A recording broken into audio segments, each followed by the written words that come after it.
নমস্কার, আলোর দিশা অনুষ্ঠানে সকল দর্শক বন্ধুদের অনেক অনেক স্বাগত। আবার আমরা লাইভ ফোনের অনুষ্ঠানে চলে এসেছি। সরাসরি আপনারা কথা বলতে পাচ্ছেন, আপনাদের জীবন সম্বন্ধে জানতে পাচ্ছেন, কি করবেন বা কি করলে ভালো হয় এবং পরবর্তী জীবনটা যাতে একটা সুন্দর হয়, এটাই হলো আমাদের ভাবনা থাকে, আমাদের চিন্তা থাকে, আমাদের স্বপ্ন থাকে যে আমরা প্রত্যেকটা দিন প্রত্যেকটা মুহূর্ত যাতে ভালো থাকতে পারি। আর সেইভাবে ভালো থাকার আস্থা ভরসা বিশ্বাস নিয়েই মনে হয় এই অনুষ্ঠান আপনাদের কাছে আমরা পৌঁছে দিই।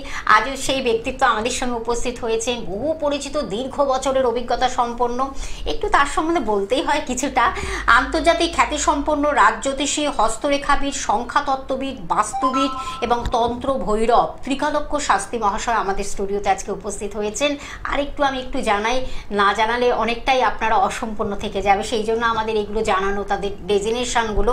অবশ্যই তিনি কিন্তু স্বর্ণপদক এবং একাধিক স্বর্ণপদকে ভূষিত, এবং তার সঙ্গে তিনি একজন জ্যোতিষ বিদ্যায় যদি কোনো কারো সমস্যা হয়, পারিবারিক সমস্যা হয়, বিবাহ থেকে শুরু করে চাকরি, যে কোনো সমস্যার সমাধানে তিনি কিন্তু এক এবং অদ্বিতীয়। সেই ব্যক্তিত্বকে যখন আমরা পাই, আমাদের জানার অভিপ্রায়গুলোও কিন্তু জেগে ওঠে। নিশ্চয়ই সেই ব্যক্তিত্বই আমাদের সঙ্গে রয়েছেন, যে কোনো সমস্যার সমাধানের পথ তিনি দেখান, এবং সেটা একেবারে আলোর দিশার মতন, একেবারে টর্চ লাইটের আলো যেমন আমাদের পথ দেখায় না, তেমনভাবেই তিনি পথ দেখিয়ে আপনাদের গন্তব্যস্থলে, সঠিক গন্তব্যস্থলে পৌঁছে দেন তার সঠিক প্রতিকার এবং প্রতিবিধানের মাধ্যমে। আজকেও তিনি আমাদের সঙ্গে রয়েছেন, ত্রিকালজ্ঞ শাস্ত্রী মহাশয়। তাকে স্বাগত জানিয়ে আমাদের আজকের অনুষ্ঠানের পথ চলা। অবশ্যই আপনারা শুধুমাত্র নাম, জন্ম তারিখ, সময়, জন্মস্থান জানাবেন, তাহলে হুবু আপনার জীবন সম্বন্ধে কিন্তু জেনে যাচ্ছেন। আমি সরাসরি তার কাছে চলে যাব। স্যার, আপনাকে স্বাগত অনুষ্ঠানে। নমস্কার। প্রতিদিনের প্রোগ্রাম যেরকম আমি শুরু করি মন্ত্র উচ্চারণের দ্বারা, আজকের অনুষ্ঠানও শুরু করব মন্ত্র উচ্চারণের দ্বারা। জানি আপনারা অনেকেই আমার এই মন্ত্রটি লিখে নিয়েছেন এবং তাতে উপকৃত হয়েছেন, আমি জানতেও পেরেছি, অনেকে আমাকে জানান। তা সত্ত্বেও আমি আবার বলবো, যারা এখনো পর্যন্ত এই মন্ত্রটি লিখে নেননি তারা অবশ্যই আমার এই মন্ত্রটি লিখে নিন। কনফিডেন্স লেভেল হাই হবে এবং আশা করছি জীবনে যদি কোনো সমস্যা থাকে সেই সমস্যার থেকে বেরিয়ে একটু ভালো অবস্থায় যেতে পারবেন। মানুষের কনফিডেন্স লেভেল যদি হাই থাকে তাহলে মানুষ কিন্তু অনেক দূর এগিয়ে যেতে পারে। যাই হোক, মন্ত্রটি যারা লিখেননি আমি বলছি, আপনারা লিখে নিন। ওম ক্লিং চন্দ্রবতী সুত গোবিন্দ রামকৃষ্ণ জগৎ পিতা তাম ওহং শরণঙ্গত ক্লিং ওম। এই মন্ত্রটি স্নান করার পর 28 বার করে বলুন। আশা করছি সমস্যা আছে, সমস্যা থেকে মুক্তির রাস্তাও আছে। খুব সুন্দর স্যার।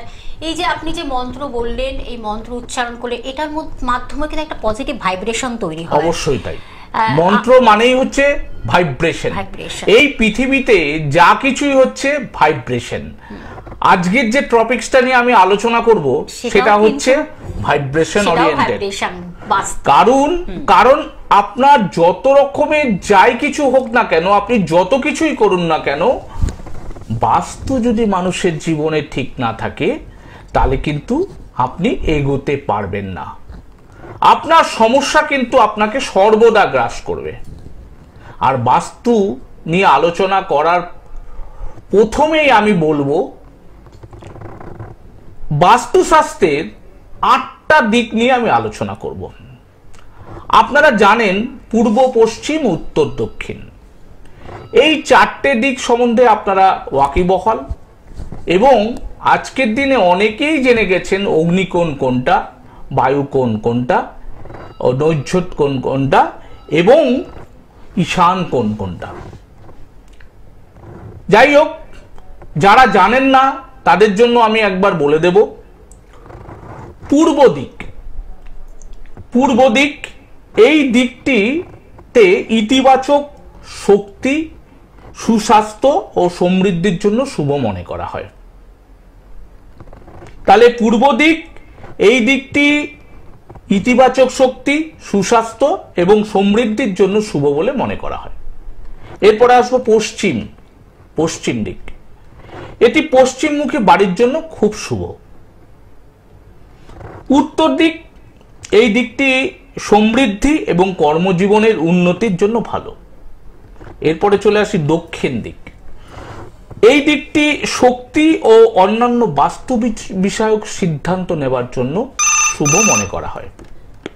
দেখ, আচ্ছা, আমরা ফোনটা স্যার নিয়ে নিচ্ছি, হ্যাঁ, তারপরে হ্যাঁ। অবশ্যই আমরা আলোচনায় ফিরবো। আমাদের যে আজকের টপিক খুব গুরুত্বপূর্ণ, বাস্তু, যেখানে আমরা বসবাস করি, যেখানে আমরা অনেকটা সময় কাটাই, যেটা আমাদের একেবারে ভালোবাসার জায়গা, একটা ভালো রাখার জায়গা, এবং সেটাকে কিভাবে আমরা ভালো রাখবো সেটা স্যার অবশ্যই আপনাদের সেই বিষয়ে জানাবেন। একজন বন্ধু রয়েছেন, নমস্কার, কে আছেন সঙ্গে? নমস্কার, হ্যাঁ। শুভজিৎ চক্রবর্তী গদিয়া থেকে বলছি। আচ্ছা, বলুন আপনার জন্ম তারিখ, সময়টা বলুন। 11ই নভেম্বর 1984। 11ই নভেম্বর 1984, সময়টা বলুন, জন্ম সময়। জন্ম সময় সকাল 8:30 AM। 8:30 AM। জন্মস্থান কোথায়? কলকাতা। কলকাতা। কি জানবেন আজকে, কি বিষয় জানবেন? আমি একটা ব্যবসা করছি, ব্যবসায় প্রচুর টাকা ডেভেলপমেন্ট করছি, কিন্তু আমার উন্নতি হচ্ছে না। আচ্ছা আচ্ছা। উন্নতি হচ্ছে না? না। আচ্ছা, আপনার রাশি নক্ষত্র জানা আছে? না। এর আগে কাউকে দিয়ে কোনো বিচার করাননি তাহলে? না। হ্যাঁ, আপনার রাশি হচ্ছে বৃষ রাশি, বৃশ্চিক লগ্ন, হুম। আর নক্ষত্র হচ্ছে রোহিণী নক্ষত্র। আচ্ছা। সবাই আপনাকে খুব ভালোবাসে? হুম। হুম, হুম। আপনি একটু আদরের? হ্যাঁ। আচ্ছা, আরেকটা কথা আপনাকে বলি, চন্দ্র, আপনার শরীর খারাপ হলে মন খারাপ হয়? হ্যাঁ, হ্যাঁ, হ্যাঁ। কিসের ব্যবসা, কি কাজ করেন আপনি? হ্যাঁ, আমি বই খাতার দোকান চালাই। আপনি তো খুঁতখুঁতে, স্যাটিসফ্যাকশনের অভাব আপনার, তাই তো? হুম। আপনি খুঁতখুঁতে স্যাটিসফ্যাকশনের অভাব, স্যাটিসফাইড হতে চান না, হুম। এবং বিজনেসের ক্ষেত্রেও আপনার খুব একটা স্যাটিসফ্যাকশন নেই। আপনি খুব পেটের কথা রাখতে পারেন না, সবাইকে খুলে বলে ফেলেন, হুম। হুম। ঠিক আছে? ঠিক। আপনি হুটহাট ডিসিশন নেন, হুম। হুম। হুম। ঠিক আছে? আপনার যেই কাজটা একটু ভেবেচিন্তে করার দরকার, সেই কাজটা আপনি ঝটপট ডিসিশন নিয়ে নেন। আরেকটা জিনিস যেটা আপনাকে বলবো, সেটা হচ্ছে যেইটা ভাবেন সেটা হয় না, আর যেটা ভাবেন না সেটা হয়ে যায় আপনার, তাই তো? ঠিক। ঠিক। বই খাতার ব্যবসা করছেন, এটা কি আপনাদের পৈতৃক ব্যবসা? না, প্রতি ব্যবসা না। আমার আপনার এখন শনির দশা চলছে, শনির অন্তর্দশা চলছে, বুঝেছেন? সবকিছু স্লো হয়ে গেছে আপনার। হ্যাঁ, হবে, তবে এই জায়গাটা ঠিক হবে। এইটা কবে ঠিক হবে? 12/8/2026 পরে আপনার অবস্থাটা একটু ভালো হবে, আচ্ছা। ঠিক আছে? আচ্ছা। ঠিক আছে, ঠিক আছে, ধন্যবাদ। আরো বিশদভাবে জানতে হলে অবশ্যই চেম্বারে আসতে হবে, আমি সেগুলো ডিটেলসটা বলেই দেবো। তার আগে আমরা একটু আলোচনায় আবার ফিরবো স্যার। তবে আমি একটা কথা আপনাকে বলে দিই, হ্যাঁ, যিনি ফোন করেছিলেন অবশ্যই শুনুন। আপনি 2026-এর জুন জুলাইয়ের আগে কারোর কাছে যাবেন না, আপনাকে তারা কিন্তু কোনো রকম রেমিডিস করে কোনো কিছু করতে পারবে না, ঠিক আছে? কিছু মনে করবেন না, সত্যিটাকে আমাকে বলতেই হবে। আরেকজন বন্ধু রয়েছেন, আমি ফোনটা নিয়ে নিচ্ছি। নমস্কার, কে আছেন সঙ্গে? বলুন, কোথা থেকে বলছেন? ঠিক শোনা মতন যাচ্ছে ইয়ে আসছে না, ক্লিয়ার আসছে না কথা। ঠিক আছে, আপনি চেষ্টা করুন অবশ্যই, তার কারণ ঠিক মতন কথা যদি আমাদের কাছে না পৌঁছায় তাহলে উত্তরটা কিভাবে দেবেন স্যার। আমরা একটু আলোচনায় ফিরবো বাস্তু, যেটা আমাদের খুব একটা গুরুত্বপূর্ণ জায়গা, যেখানে আমরা অনেকক্ষণ সময় কাটাই, যেটা আমাদের মানে কি বলবো, আমাদের ভালো থাকার জায়গা, ভালো রাখার জায়গা, এবং যেখানে সর্বক্ষণ আমাদের অনেকটা সময় কাটানোর জায়গা। আমরা যখন ফিরে আসি এবং আমরা যখন আবার ফিরে যাই, তারপরেই কিন্তু আমাদের অনেকটা সময় সেখানে থাকি আমরা, কিন্তু সেটাকে কিভাবে আমরা ভালো রাখবো, বাস্তু শাস্ত্র থেকে কি আমরা শুনবো, কি বুঝবো, এবং পজিটিভ ভাইব্রেশন কতটা থাকলে আমরা সব কিছুতে সফলতা পাবো, এবং না থাকলেও বা সেটাই কি ক্ষতি হতে পারে আমাদের জীবনে, আমরা সে বিষয়ে কিন্তু আজকে জানবো। আমাদের সঙ্গে রয়েছেন বিশিষ্ট জ্যোতিষ ব্যক্তিত্ব ত্রিকালজ্ঞ শাস্ত্রী মহাশয় রয়েছেন, আমরা সে বিষয়ে জানছি। আজকের আমাদের টপিক কিন্তু বাস্তুশাস্ত্র নিয়ে আলোচনা হচ্ছে, বাস্তুতে কতটা পজিটিভ ভাইব্রেশন থাকলে আমরা ভালো থাকবো। আমরা স্যার আলোচনা আবার ফিরে আসবো। মধ্যবর্তী দিকগুলো নিয়ে এবার আলোচনা করব। প্রথম চলে আসি উত্তর পূর্ব দিক, যেটা হচ্ছে ঈশান কোণ। উত্তর এবং পূর্বের মাঝামাঝি যে জায়গাটা, সেটাকে বলে হচ্ছে উত্তর পূর্ব দিক বা ঈশান কোণ। এইটি কিন্তু একটি শুভ দিক। ঈশান কোণ, উত্তর পূর্ব দিক ঈশান কোণ, এটি কিন্তু একটি শুভ দিক। তারপরে আমরা আসবো দক্ষিণ পূর্ব দিক, যেটা অগ্নিকোণ নামে পরিচিত। দক্ষিণ এবং পূর্বের মাঝামাঝি যে জায়গাটা, সেটাকে বলে হচ্ছে দক্ষিণ পূর্ব কোণ এবং অগ্নিকোণ। সেটা কিন্তু আগুনের সাথে সম্পর্কিত। এরপরে আসছে আমরা উত্তর পশ্চিম, যেটাকে বায়ুকোণ বলা হয়। এটা হচ্ছে উত্তর এবং পশ্চিমের মাঝামাঝি অবস্থিত জায়গাটা, এটি বায়ু সম্পর্কিত। এরপরে আসবো দক্ষিণ পশ্চিম বা নৈঝ্যত কোণ। এটি দক্ষিণ পশ্চিমের মাঝামাঝি অবস্থিত। এটি হচ্ছে জলের স্থান। অনেকে দেখবেন দক্ষিণ পশ্চিম দিকে রান্নাঘর করে নিয়েছে।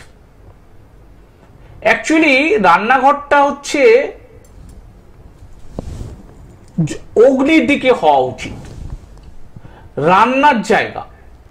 সেখানে যদি আপনি জলের সাথে সম্পর্কিত কোনো জায়গায় করেন, সেটা তো নিভে যাবে। এই স্থান এ দরজা রাখা উচিত নয়। অনেকে বাড়ির প্রধান দরজা দক্ষিণ পশ্চিম দিক বা নৈঝ্যত কোণে যদি করেন, তাদের কিন্তু বাড়িতে অপকার হয়। এবার আমি চলে আসব কোন ঘর কোথায় করা উচিত। বাস্তুশাস্ত্র অনুযায়ী বসার ঘর উত্তর বা পূর্ব দিকে হওয়া উচিত।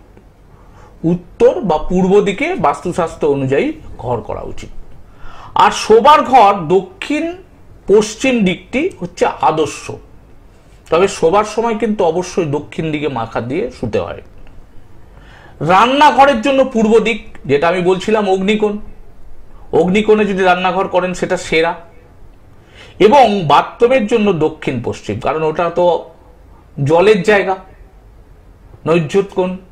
ওইখানটায় যদি আপনি করেন, বা পূর্ব দিকটাও চলতে পারে, তবে টয়লেটের সিট উত্তর বা দক্ষিণ দিকে মুখ করা উচিত। তাহলে আমি কি কি বললাম? বসার ঘর বলে দিলাম, শোবার ঘর বলে দিলাম, রান্নাঘর বলে দিলাম, বাথরুম বলে দিলাম। আমরা ফোনটা নিয়ে নিচ্ছি স্যার, তারপরে আবার আলোচনা আমরা ফিরবো অবশ্যই। নমস্কার, কে আছেন সঙ্গে? নমস্কার। হ্যাঁ নমস্কার, বলুন।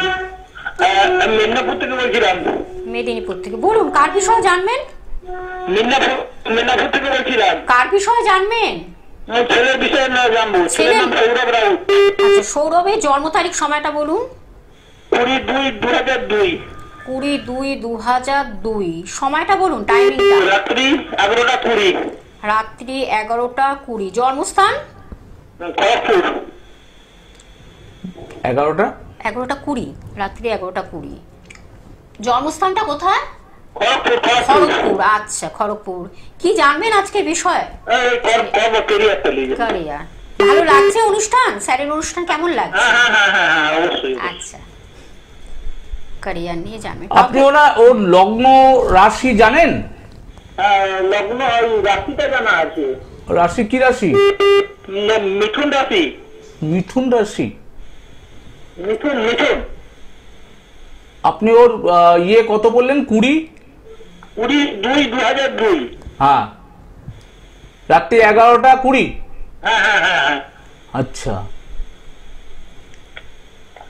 20/2/2002, রাত্রি 11টা 20। আপনার বৃষ রাশি, তুলা লগ্ন, রোহিণী নক্ষত্র হচ্ছে। আর আপনার ছেলে, যেটা আমি এখান থেকে পাচ্ছি, ও কি করছে এখন? আপনার বাইরের রাজ্যে কাজে হচ্ছে, একটু স্লো মেন্টালিটি। বাইরের রাজ্যে রাজস্থানে কাজে গেছে কয়েক মাস হলো। ওকে একটু স্লো মেন্টালিটি, ধীরে ধীরে চলে। হ্যাঁ। অলস একটু। হ্যাঁ। আচ্ছা, আর এখন যে কর্মটা করছে সেটা ওর মনোপসন্দ কর্ম নয়, ঠিক আছে? ওর কিন্তু পছন্দের কর্মতে আপনি পাঠাননি ওকে, ও একটু চাপে পড়ে কর্মটা করছে। আচ্ছা। এটা কি ওখান থেকে চেঞ্জ হতে পারে, আমাদের রাজ্যে আসতে পারে, বাট কোনো এখন কি সে কি কাজ করছে আপনি আমাকে বলুন, কি কাজ করছে ও? অনলাইন সেকশনে কাজ করছে, অনলাইন ডেলিভারি.com। ও আচ্ছা, কোথায় আছে? উড়িষ্যার দিকে? রাজস্থানে আছে। বাবা, দেখুন ওর এখন চলছে রাহুর দশা এবং বুধের অন্তর্দশা। হ্যাঁ, এই সময়টা কিন্তু ওকে কষ্ট করে একটু পড়ে থাকতেই হবে, আর একটু ওকে রেমিডিস করুন। ওর একটু প্রবলেম আছে, কেতুর প্রবলেম আছে। হ্যাঁ দাদা, কেতুর প্রবলেম আছে, কেতুর প্রবলেমটা ঠিক করতে হবে, না হলে কিন্তু উঠে দাঁড়ানো খুব মুশকিল। হ্যাঁ, কেতুর প্রবলেম আছে, আর মঙ্গলটা ওকে ডিস্টার্ব করছে খুব, হওয়া কাজ হতে দিচ্ছে না। ঠিক আছে, ঠিক আছে, ধন্যবাদ দাদা। আপনি সবকিছুই জানলেন, সব কথাই মিলে গেল। যেই মানুষটি আপনাকে সবকিছু জানিয়ে দিল, ওর জীবন সম্বন্ধে সবকিছু জানবেন, এটাই হলো তার যা যা সমস্যা, তার কিভাবে একটা সমাধান পাওয়া যায়, কিভাবে রেকটিফিকেশনের মাধ্যমে একটা ভালো জায়গায় পৌঁছানো যায়। ওর মেন্টাল স্যাটিসফ্যাকশনটাও দরকার, যে কাজেই যাক না কেন সেটা কতটা সে স্যাটিসফাইড, কতটা সে আত্মসন্তুষ্টি, সেটাই স্যার বললেন যে আদৌ কি ও সেটা সন্তুষ্ট আছে, বা আপনারা সেই জন্য জিজ্ঞাসাটা রাখলেন। তার জন্য কিন্তু অবশ্যই আরো ডিটেলস জানার জন্য কিন্তু তার চেম্বারে আসতে হবে।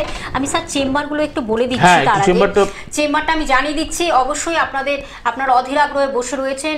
বিশিষ্ট জ্যোতিষ ব্যক্তিত্ব আমাদের সঙ্গে রয়েছেন ত্রিকালজ্ঞ শাস্ত্রী মহাশয়, তাকে কোথায় কখন পাবেন তার শিডিউলটা আমি একটু জানিয়ে দিচ্ছি। চেম্বার হলো, প্রথমে আমি বলে দিচ্ছি, বাড়িগঞ্জে আপনারা পাচ্ছেন, শিয়ালদহে পেয়ে যাচ্ছেন, কাঁচরাপাড়াতে পাচ্ছেন, যেটা কোনো তার নিজস্ব জায়গা, নিজস্ব চেম্বার, নিজস্ব বাড়ি বলবো এটা, তাই তো? না, এটা আমার নিজস্ব পার্সোনাল চেম্বার, একদম পার্সোনাল চেম্বার। সেখানেও আপনারা কাছড়াপাড়াতে পাচ্ছেন, এছাড়া কৃষ্ণনগরে পাচ্ছেন, মেদিনীপুরে পাচ্ছেন, খড়গপুরে পাচ্ছেন বন্ধুরা, দীঘাতে পাচ্ছেন, শিলিগুড়িতে, শেওড়াফুলিতে পাচ্ছেন, দুর্গাপুরে পাচ্ছেন বন্ধুরা, আসানসোলে পাচ্ছেন, ধানবাদে পাচ্ছেন বন্ধুরা, বহরমপুরেও চেম্বার পাচ্ছেন, মালদহে চেম্বার পাচ্ছেন, শিলিগুড়িতে চেম্বার পাচ্ছেন, এছাড়া কাটিহারে চেম্বার পাচ্ছেন, এছাড়া আরেকটি যে জায়গা বলে দিচ্ছি, পাটনাতে চেম্বার পাচ্ছেন। এইগুলো আপনাদের জানিয়ে দিলাম। শিলিগুড়ি এবং গৌহাটিতে চেম্বার পাচ্ছেন, শিলচরেও চেম্বার পাচ্ছেন, সবকিছু আপনাদের জানিয়ে দিলাম। এবার যার যেখানে কাছাকাছি হবে ওনায় পৌঁছে যান। আর ফোন নাম্বার রয়েছে, বুকিং নাম্বার রয়েছে, যেটা কন্ট্যাক্ট নাম্বার বা যোগাযোগ নাম্বার টিভি স্ক্রিনে দেখতে পাচ্ছেন, 9836212449 একটি নাম্বার, এবং আরেকটি নাম্বার 9681805761। এই দুটি নাম্বারের মাধ্যমে অ্যাপয়েন্টমেন্ট করে বুকিং করে অবশ্যই বন্ধুরা আসবেন। একজন বন্ধু রয়েছেন, একটু একটা কথা আপনাদের বলে দিই, আপনারা অনেকেই আমার কাছে আসেন এবং ফিরে যান। আমি একটা কথা পরিষ্কারভাবে প্রত্যেকবার প্রোগ্রামেই বলি, সময় পাই না খুব একটা, হয়তো প্রোগ্রাম করতে আসতে পারি না, কিন্তু আমি পরিষ্কারভাবে বলি যে আমি কোনো অবস্থাতেই 10 জনের বেশি দেখি না কোনো চেম্বারে। সেই জন্য আপনারা অ্যাডভান্স বুকিং করবেন এবং অ্যাডভান্স বুকিং করে টাইমটা নিয়ে নেবেন, তারপরে আসবেন। হ্যাঁ, দেখুন একজন বন্ধু রয়েছেন। নমস্কার, কে আছেন সঙ্গে? হ্যাঁ নমস্কার। হ্যাঁ নমস্কার। থেকে বলছি। কার বিষয়ে জানবেন দিদি ভাই? আমার ছেলের বিষয়ে। বলুন, ছেলের নাম, জন্ম তারিখ, সময়, জন্মস্থান। সুমন ঘোষ। বলুন। 3 এপ্রিল 2002। 3 এপ্রিল 2002। সময়টা বলতে হবে? সকাল 5:55 আরামবাগ। সকাল 5:55 আরামবাগ। আচ্ছা, সকাল 5:55 আরামবাগ। কি বিষয় জানবেন?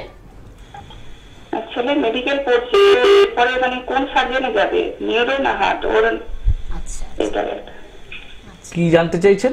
এটা মেডিকেলের ফার্স্ট ইয়ার চলছে। ফার্স্ট ইয়ার চলছে, কোন কলেজ? ও ডায়মন্ড হারবার মেডিকেল। ডায়মন্ড হারবার। আচ্ছা, বৃশ্চিক রাশি মীন লগ্ন, হ্যাঁ হ্যাঁ জ্যেষ্ঠা নক্ষত্র। বাপরে বাপ, আপনার ছেলে তো খুব মেরিটিয়াস ছেলে। হ্যাঁ হ্যাঁ, খুব ভালো ছেলে। জ্যেষ্ঠা নক্ষত্র।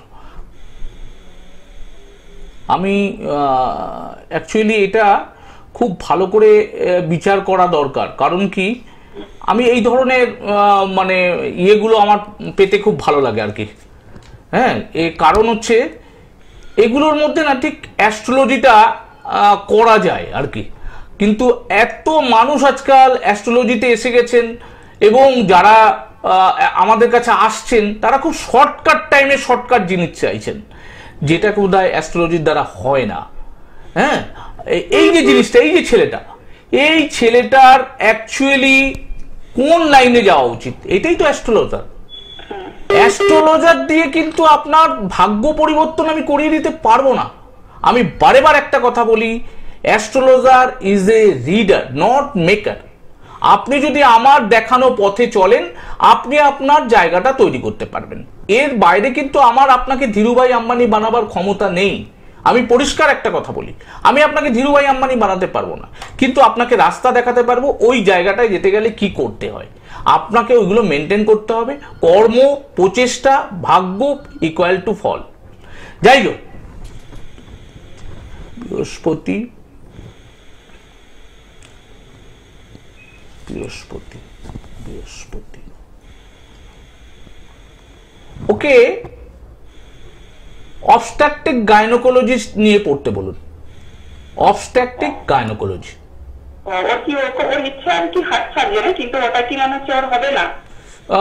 হার্টের জায়গাটা করতে পারে, কিন্তু আমার মনে হয় এটা সবচেয়ে বেটার, অবস্ট্রাকটিভ গাইনোকোলজি।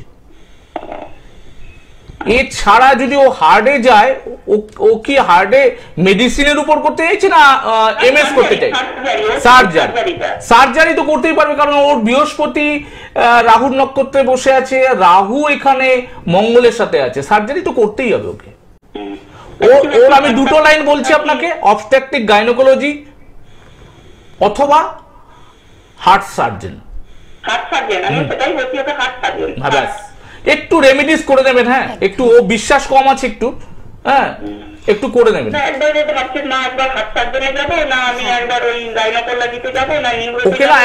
ওকে না একবার পারলে আমার সাথে যোগাযোগ করতে বলবেন, কেন আমি অ্যাকচুয়ালি এ ধরনের ক্লায়েন্ট চাই আমি। আরামবাগে বসতাম, বসবো হয়তো খুব শিগগিরই বসবো। এখন আর সময় পাচ্ছি না বলে একটু অসুবিধা হচ্ছে। যাই হোক, বসবো। আরামবাগ অনেকদিন বসেছি আমি। একদম, আপনি ফোন নাম্বারটা লিখে রাখুন, ঠিক আছে? আপনি নোট ডাউন করে রাখুন এবং যোগাযোগ করে চলে আসুন। বুকিং করবেন অবশ্যই তার আগে। আর 10 জনের বেশি একদমই তিনি দেখেন না, এটা বারবার করে আপনাদের বলা। আমি ফোন নাম্বারটা আরেকবার বলে দিচ্ছি। টিভি স্ক্রিনে যে দুটি নাম্বার দেখতে পাচ্ছেন, 9836212449 একটি নাম্বার, এবং আরেকটি নাম্বার 9681805761। এই দুটি নাম্বার হলো বুকিং নাম্বার বা কন্ট্যাক্ট নাম্বার। এর মাধ্যমে অ্যাপয়েন্টমেন্ট করে বন্ধুরা অবশ্যই আসবেন। আর 10 জনের বেশি তিনি একদমই দেখেন না। আমি আরেকবার, একদম আমাদের সময় শেষ, একটা কথা বলে নেব। একদম আমাদের, হ্যাঁ, সোমবার দিন রাত্রিবেলা আমার প্রোগ্রাম আছে। অনেকে বাস্তুভাবে ভুল করে ফেলেছেন, তাদের কিভাবে কি রেমেডিস করা উচিত সেটা কিন্তু আমি সোমবার দিন রাত্রি 10:10 প্রোগ্রামে বলবো। একদম। আজ এই পর্যন্ত। সকলে ভালো থাকবেন, সুস্থ থাকবেন আর আমাদের সঙ্গে থাকবেন। স্যার, আপনাকে অনেক ধন্যবাদ। নমস্কার। আনন্দ হি কেবলম।